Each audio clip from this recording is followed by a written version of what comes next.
Model electric task कक्षा नवम श्रेणी का आज हम लोग गणित का समाधान करेंगे। देखिए दिया गया है कि एक सब्जी विक्रेता 20 रुपए में 10 नींबू खरीद कर 8 नींबू 20 रुपए पर बेचता है तो सब्जी विक्रय का प्रतिशत लाभ ज्ञात करें। देखिए सब्जी विक्रय का ये होगा 25%। 25% में आप लोग लिख दीजिएगा। ए नंबर ऑप्शन है समलंब चतुर्भुज पी क्यू आर एस में यदि दो गैर समानांतर भुजा पी क्यू आर मध्य बिंदु क्रमशः एक्स और वाई, तो एक्स बराबर वाई क्या मान होगा। इसमें देखिए इसका जो मान होगा 1/2 पी क्यू आर। देखिए 1/2 पी क्यू आर, ये सी नंबर हो जाएगा। सी नंबर में आप लोग टिक लगा दीजिए। उसके बाद देखिए है यदि वर्ग 105 और 140 की वर्ग आवृत्ति 14 है तो उस वर्ग का आवृत्ति घनत्व कितना, उस वर्ग का जो आवृत्ति घनत्व होगा 0.4%। तो 0.4 में लगा दीजिए। उसके बाद देखिए है कि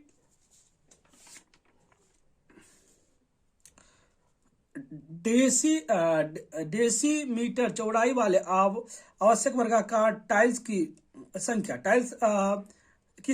सॉरी यहाँ से लिखा 3 मीटर लंबाई 3 मीटर और चौड़ाई 2 मीटर के आयताकार क्षेत्र को कवर करने के लिए 5 डेसीमीटर चौड़ाई वाले आवश्यक वर्गाकार टाइल्स की चौड़ाई। देखिए तो इसमें होगा 24 होगा।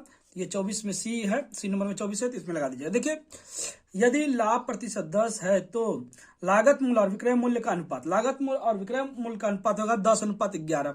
ये सी नंबर। देखिए उसके बाद है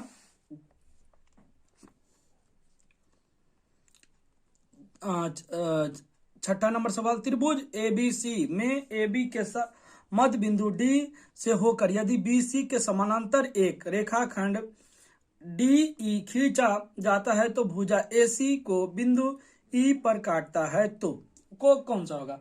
ए ई बराबर 1/c, ए ई बराबर 1/ac, ये वाला हो जाएगा बी नंबर। यदि एक अर्धवृत्ताकार प्लेट को अर्धव्यास की लंबाई 10.5 सेंटीमीटर है तो अर्धवृत्ताकार प्लेट का परिधि कितना होगा। अर्धवृत्ताकार का परिधि होगा पाई प्लस 2 10.5, ये बी नंबर होगा। उसका देखिए 8वां नंबर, यदि किसी वर्ग की विकर्ण की लंबाई 13√2 सेंटीमीटर है तो एक भुजा की लंबाई कितनी होगी। एक भुजा की लंबाई देखिए 13 सेंटीमीटर होगा तो 13 सेंटीमीटर में आप लोग लगा दीजिए। उसके बाद देखिए सही गलत पहला है देखिए समकोण त्रिभुज एबीसी में यदि कोण एबीसी 90 डिग्री और डीबीसी का मध्य बिंदु तो क्या है, ये सही है कि गलत है। ये सत्य है तो आप लोग सही है तो सही में लगा दीजिए इसे। एक आवृत्त वितरण तालिका में यदि किसी वर्ग का मध्य बिंदु 10 है, प्रत्येक वर्ग का आकार 6 है तो वर्ग की निचले सीमा 8 सेंटीमीटर है। ये सही है कि गलत है। ये देखिए गलत है तो इसको गलत लगा दीजिएगा, इसे करके गलत। उसका 3 नंबर देखिए, एक समानांतर चतुर्भुज एक आयतन और एक त्रिभुज के एक ही आधार पर और एक ही समानांतर रेखा के बीच स्थित है और उनके क्षेत्रफल का क्रमशः पी क्यू पी आर और टी है तो पी बराबर आर बराबर 1/t होगा। क्या होगा ये देखिए, ये भी गलत है तो इसको गलत लगा दीजिएगा। ये हो गया 3 नंबर भी गलत है। चौथा नंबर, यदि एक समबाहु त्रिभुज के क्षेत्रफल और ऊंचाई के संख्यात्मक मान बराबर है तो त्रिभुज की भुजा की लंबाई 1 इकाई होगा। यह भी गलत है। अब 5वां नंबर में चलते हैं। 5वां नंबर देखिए छूट अंकित मूल्य पर निर्भर करता है। देखिए वो जो मान दिया रहता है उसी पर निर्भर करता है कि कितना रुपया आपको छूट मिलेगा, तो ये सही हो गया। 6ठा नंबर देखिए, एक आवृत्ति बहुभुजा की को अंकन में प्रथम वर्ग अंतराल के ठीक पहले वर्ग अंतराल की आवृत्ति 0 होती है। ये देखिए 0 होती है। 6 नंबर तो सही है तो इसको सत्य कर दीजिएगा। उसके बाद देखिए 7 नंबर, वर्ग ए बी सी डी का क्षेत्रफल rhombus A B E F का क्षेत्रफल हमेशा बराबर होता है। ये भी देखिए गलत है। उसके बाद 8 नंबर देखिए, हरेक वृत्त की परिधि और व्यास की लंबाई का अनुपात एक निश्चित होता है। ये सही है तो सही लगा दीजिएगा। उसके बाद देखिए है कि लघु प्रश्न या उत्तर, लघु प्रश्न, लघु छोटा क्वेश्चन दिया उसका इसका उत्तर देना। बहुपद जी एक्स बराबर 2x-6 का बहुपद समीकरण जी पद जी एक्स का शून्य ज्ञात करें। देखिए शून्य लिख करके इसको बनाना है, तो मैंने बनाया है, इस प्रकार आप लोग भी बना दीजिएगा। देखिए पहले जी एक्स बराबर ये लिख दीजिएगा। उसके बाद देखिए यहाँ पे ये ना ये और का साइन भी दे सकते हैं आप लोग, ये दे करके ये बराबर 0 कर दीजिएगा। देखिए 16 को 16 को उस पार ले जाएंगे तो माइनस में तो प्लस में हो जाएगा, और 2 से डिवाइड कर देंगे तो 8 हो जाएगा।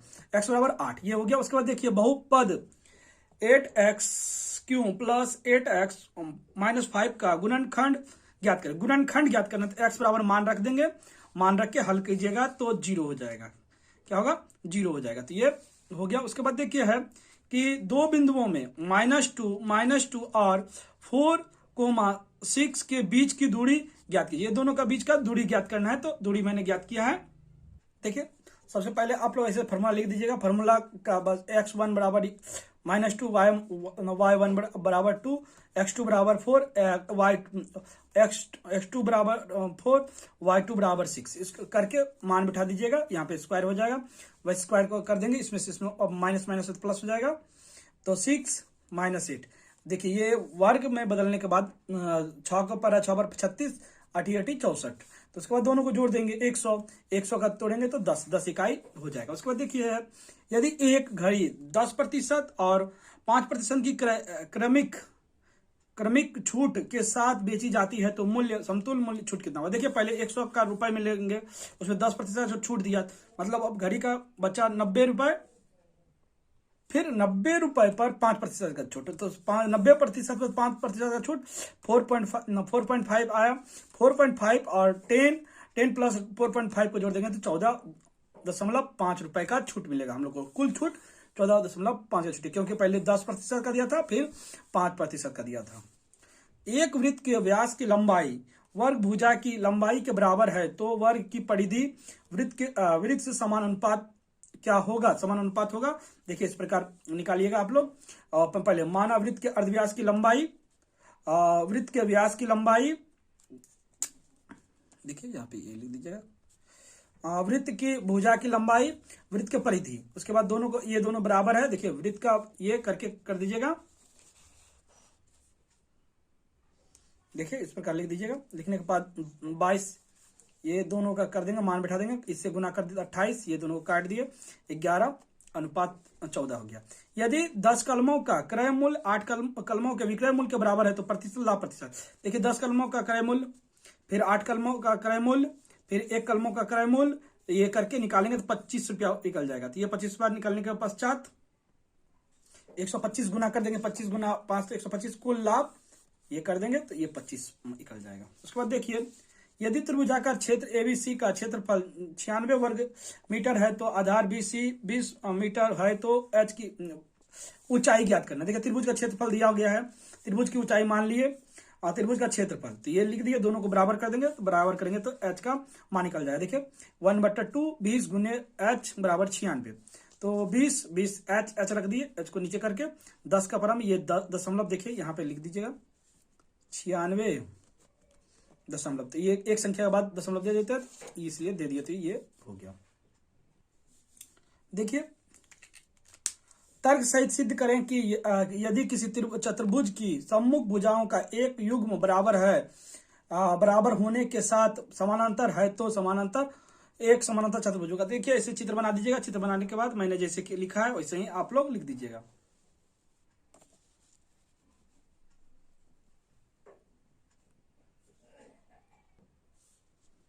उसके बाद देखिए है कारण सहित सिद्ध कीजिए कि किसी त्रिभुज के दो भुजाओं के मध्य बिंदु को मिलाने वाली रेखाखंड तीसरी भुजा के समानांतर होती है, उसकी लंबाई के बराबर होती है। तो पहले सर्वप्रथम ऐसे लिख दीजिएगा आप लोग।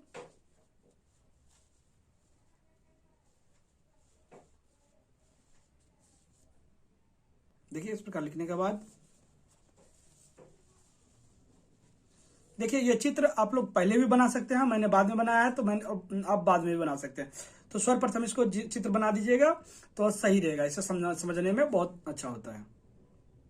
देखिए यहाँ सवाल में दिया हुआ एक समद्विबाहु त्रिभुज खींचे जिसके भुजा की लंबाई 8 सेंटीमीटर लंबी है और बीच का कोण 30 डिग्री है। तो आयत खींचकर एक आयत खींचकर जिस का क्षेत्रफल समबाहु त्रिभुज के बराबर होगा, जिसका क्षेत्र क्या होगा, समबाहु त्रिभुज के क्षेत्रफल को। देखिए समबाहु ये पहले सर्वप्रथम हम लोग 30 डिग्री 8 सेंटीमीटर का रेखा खींचेंगे।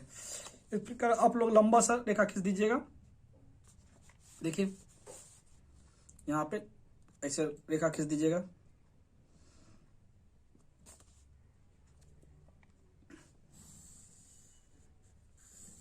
उसके बाद बोला 8 सेंटीमीटर का लेने के लिए, तो 8 सेंटीमीटर का लेंगे, यहां से लेके 8 सेंटीमीटर। देखिए 8 सेंटीमीटर पे ऐसे काट दीजिएगा, इसको ये काट दीजिएगा। उसके बाद बोला है इस दोनों का बीच का 30 डिग्री का कोण, तो यहाँ पे इस प्रकार आप लोग लिखिएगा। देखिए ऐसे कर दीजिए। ये एक बार में 60 डिग्री का कोण होता है, ये बना दिए 60 डिग्री। 60 डिग्री से ऐसे कर दीजिएगा। ये हो गया 30 डिग्री का कोण। 30 डिग्री के कोण पर बोला 8 सेंटीमीटर, ये कर दीजिएगा, ये ऐसे खींच दीजिएगा। उसके बाद 8 सेंटीमीटर है तो 8 सेंटीमीटर इसी से ले लेते हैं, इसे ये करके यहाँ पे काट देंगे। काट दिए, इसको ये बिंदु से मिला दीजिएगा।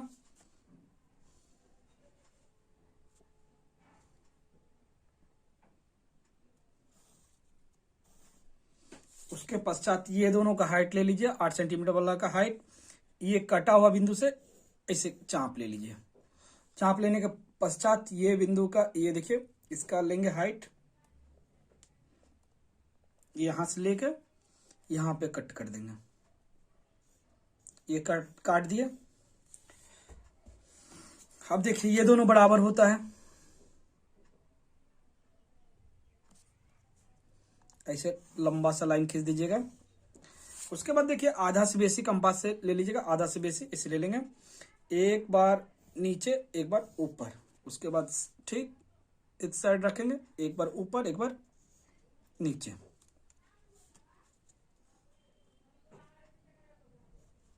काट देंगे। काटने के पश्चात इस प्रकार आप लोग मिला दीजिएगा।